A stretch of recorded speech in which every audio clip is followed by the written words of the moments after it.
You may know that in the European Parliament you're given exactly 1 minute to make your speech. And if you overstep that mark, they withdraw the mic.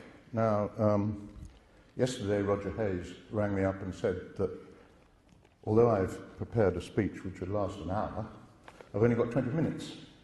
So what I've got to do is to eat a lot of my words. I can't even make my opening joke, although now I've said it's a joke, I'll make it. Which is, what I was going to do is appear here with my left hand above my head, like Boris Johnson, and say, what on earth am I doing here? Well, the answer is, I was ordered here by the police, or rather by policeman you may have heard just now. And he got on the phone, and he badgered me to turn up. I was a bit reluctant, I seem to recall, simply because I've been engaged in some rather delicate work on behalf of our cousins in the United States, and it's been quite a dangerous work. And as Mr. Hilger is here, I just want to make a few points about this, because what I have been doing, and it arose as a consequence of a whole series of events which we needn't go into, is that we have been exposing the biggest corruption story in the history of the world, which is basically concerns the derivatives operation. All derivatives are fraudulent finance activities, and as a direct result of this activity, which you can see displayed on my website, which is www.worldreports.org. Sorry to plug it, but I have to. The United States moved this week onto the Basel II norms, which means that all off-balance sheet transactions are illegal, and which means that the entire derivatives sector is worth zilch. Now, the reason that the pound in your pocket is a piddly little coin, which you can't even buy the Daily Telegraph with, is precisely because this leveraging and hypothecation and fraudulent finance activity has been taking place. Now, it was originated in the bowels of what I call the US intelligence power, and the proxy name for that is the CIA, but actually we're referring to 16, possibly 18 agencies which are subsidiary to the CIA, including the FBI. And this fraudulent finance operation originated when money became digitized or ceased to be more than just an entry on a bank statement or a balance sheet.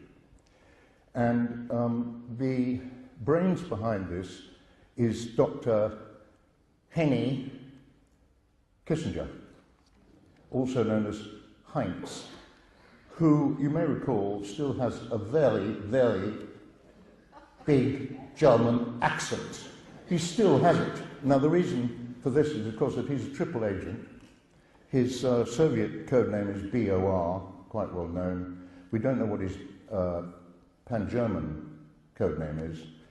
But the reason I've mentioned this is that I'm going to talk about Germany. Now, in the first peroration, we were told about the Germans when they took us over about 1,200 years ago.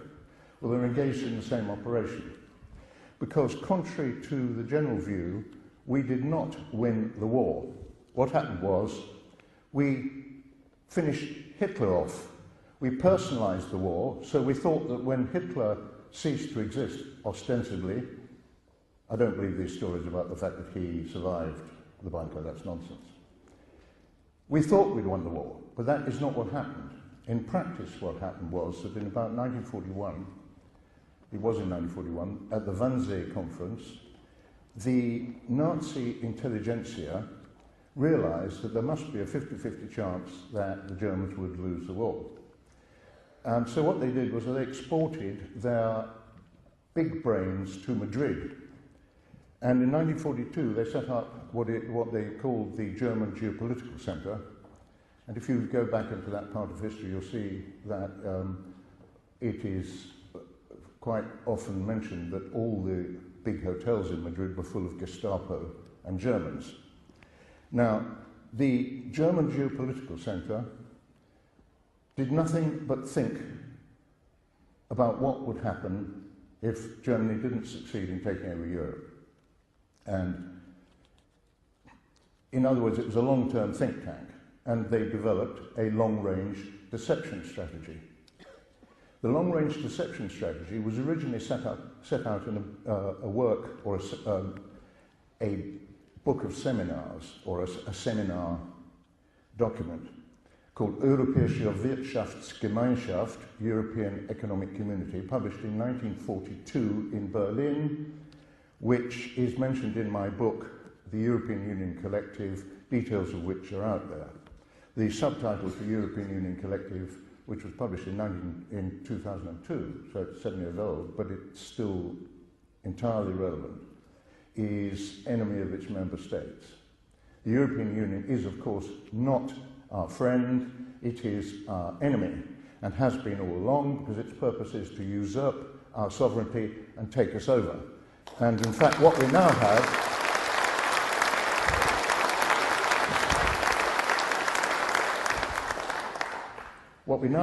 in fact, is a rubber stamp parliament, which, as you know, I think about 82% of stuff that comes into the House of Commons originates in Brussels. Now, what happened was that under Heath, we handed over general powers to an unelected group in Brussels, which is a self-perpetuating situation. And the real problem with this enemy of ours is that it is on autopilot. In fact, I bought the wrong newspaper this morning, but if you do happen to pick up a copy of the Guardian, you'll see this ghastly picture in the middle where all these creeps are sort of embracing each other. They love it.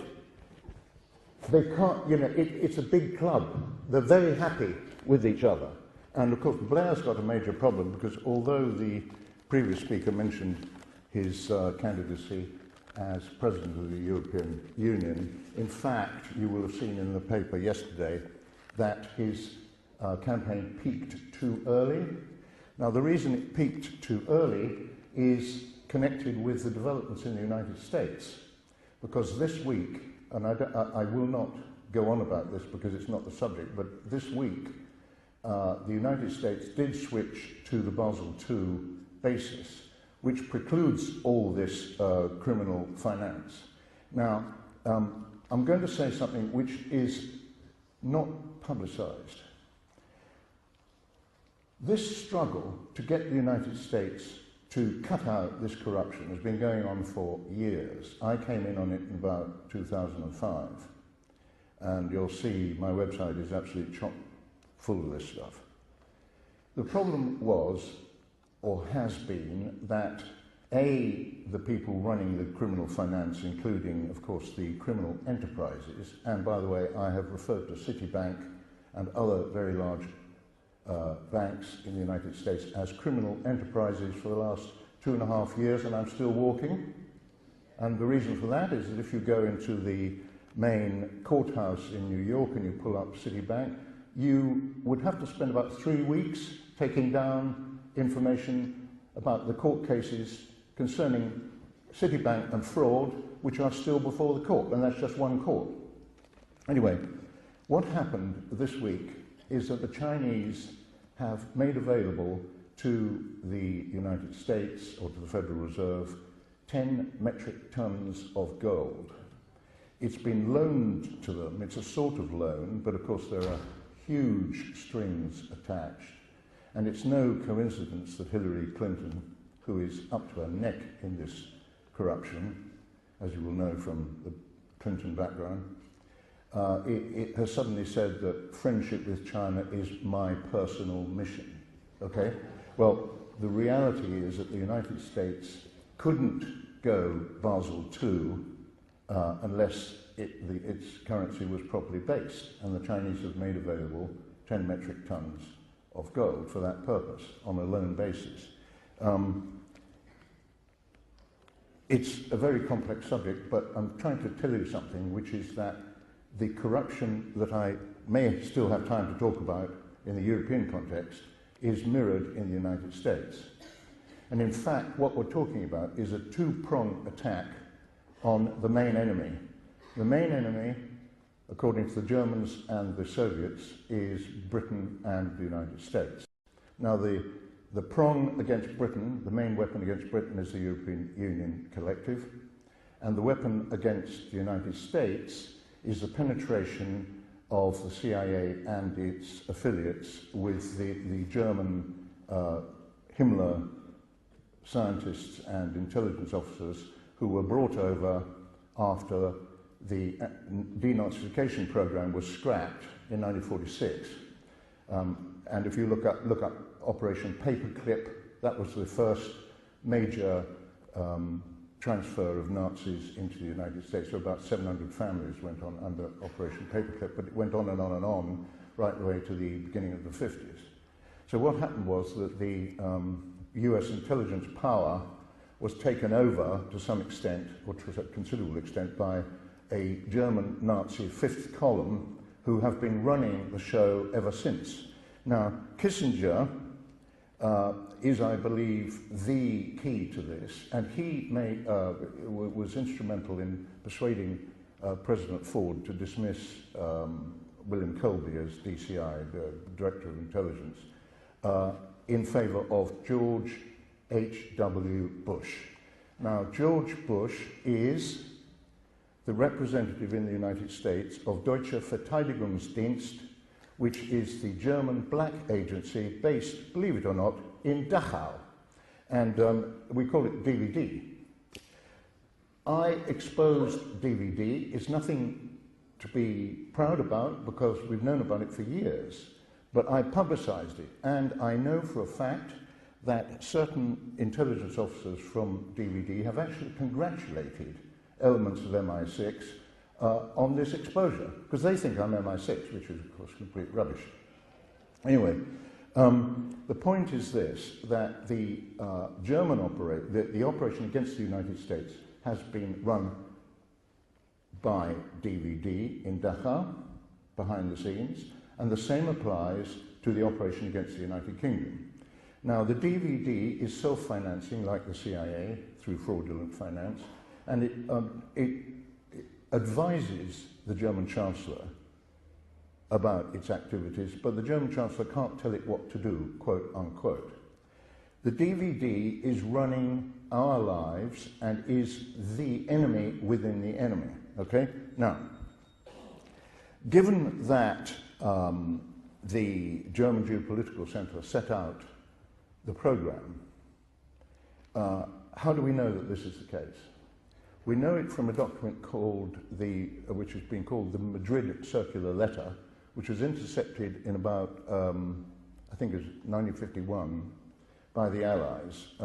This was a document being sent to the other Nazi centers in Buenos Aires, Cairo, Tehran, I think, and various other places, Tokyo, from Madrid by the German Geopolitical Center. And this document contains the following slogan: Für uns ist der Krieg niemals vorbei. For us, the war never ended. Now, one of my correspondents, Jack Christella, who is he's British, but he's of German Jewish extraction, emailed me a very, very intelligent analysis and said that he thought that what they really meant was Für uns ist der Krieg nimmer vorbei. For us, the war never ended. I think that's true. I think that's correct. I think that's what they actually mean. In other words, they are Trotskyites. They are Mao Zedong, perpetual war advocates. Now, so we have the problem that we're dealing actually not just, I mean, I've called the European Union our enemy, European Union collective, but within the collective is, of course, Germany, and that's the problem. Now, if I had time, I would have told you what I wanted to tell you, which is I wanted to proceed what I was going to say with a little scripture lesson. But I'll skip most of it, and I'll just read verse 1 of Psalm 127. Except the Lord build the house, they labour in vain that build it. That's the point. Where is the Lord to be seen in this structure? It is totally aspiritual. It has no spiritual content at all. Excuse me? I'm a father of 4 daughters. We know that it's not just a question of our physical existence. We have a spirit as well. This entity is not connected at all to our spiritual existence because it is of Satan.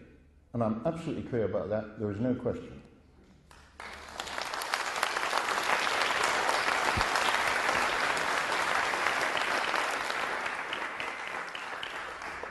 Psalm 53, verse 1, the fool hath said in his heart, there is no God. Now, the point here is, who is the author of lies and confusion? What is the European Union collective but confusion?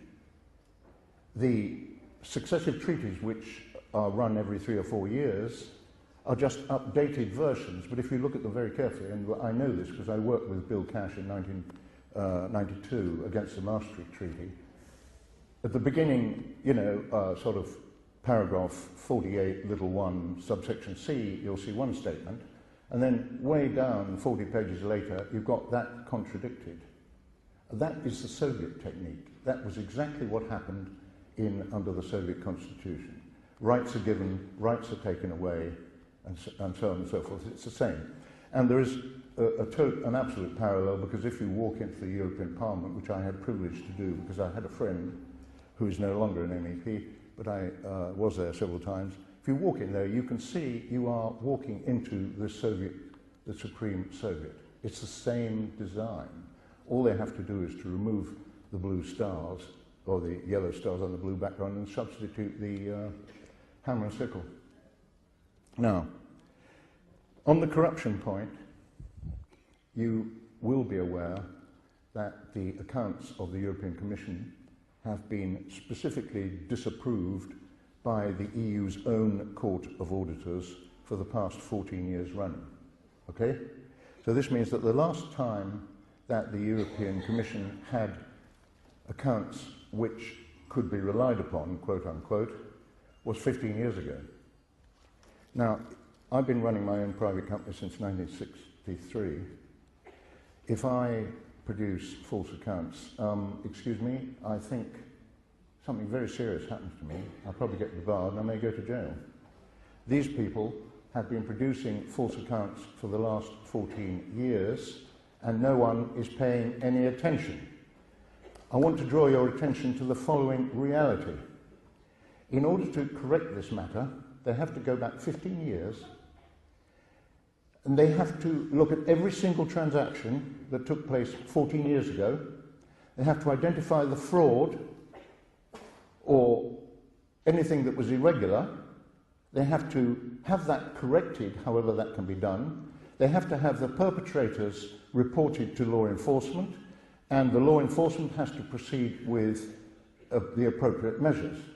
That has to happen 14 years ago. Then when they've corrected the 14th year, they go to the 13th year, and so on and so forth, right the way up to the present. Is that going to happen? No way, Jose. It's never going to happen. Okay? That's obvious. Therefore, the European Commission is a criminal enterprise.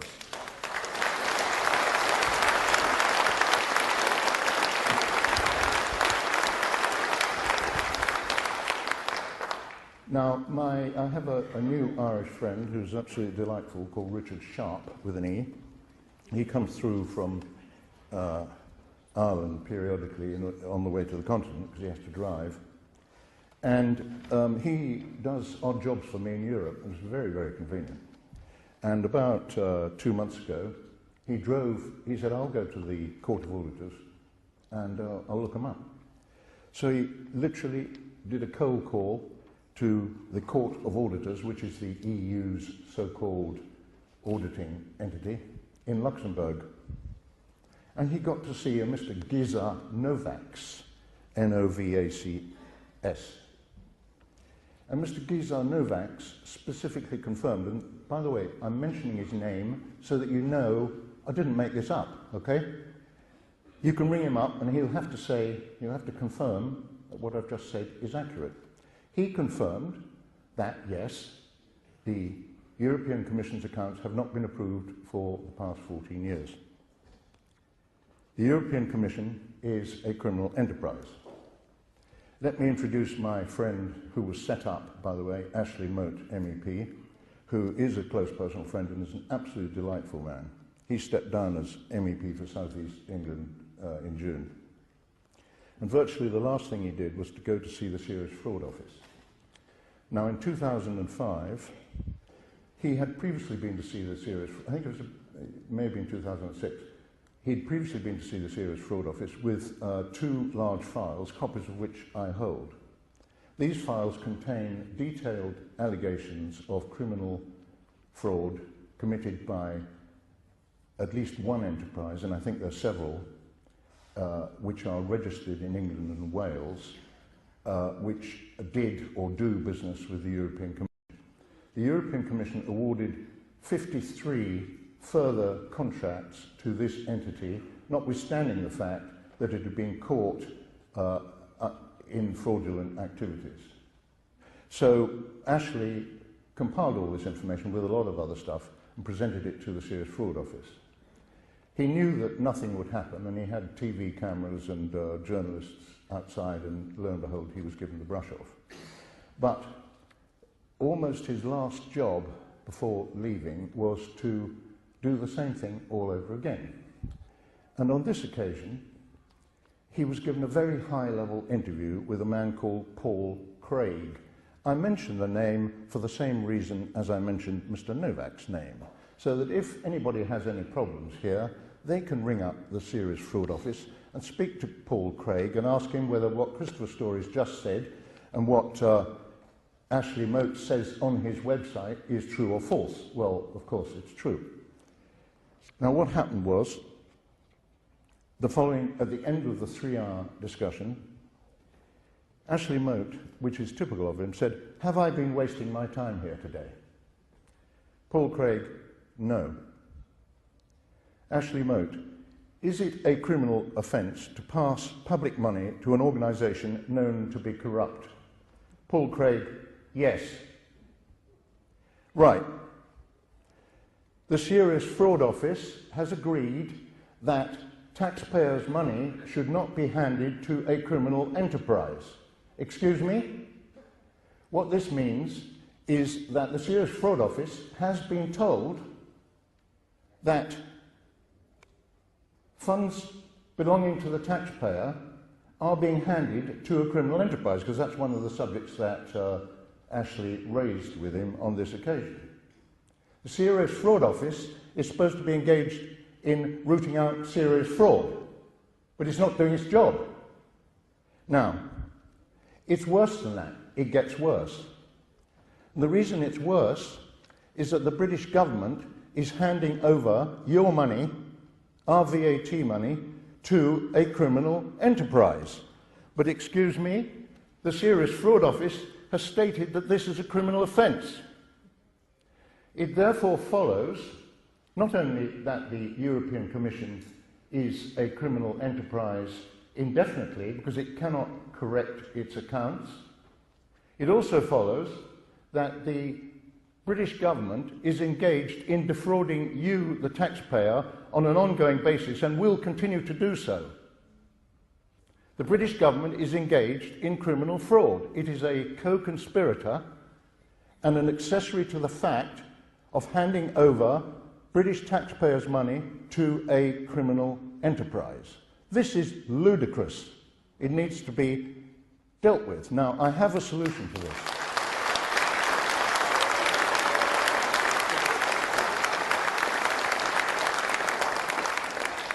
There's a very easy solution. And the solution, I've got 2 minutes, and it just fits perfectly. The solution is that the VAT money should, by administrative fiat of the government, be redirected to a special account at the Treasury. Do we need to tell Brussels this? No. Wouldn't bother to tell them. What I would do is just reallocate the funds into the Treasury. After all, they've got a certain financial problem, have they not? These funds are not insubstantial. Within 3 years, the Treasury's problems will be finished. For that reason alone, 15, 20 billion will be very happily received at the Treasury. Okay, that's not enough, but never mind. Now, all they have to do is to have the funds redirected. If Brussels gets uptight, the Treasury says, well, your accounts have not been in order for the last 14 years. We have been advised that it's a criminal offence for us to forward funds to you. We have ceased to do so. What's your problem? Now,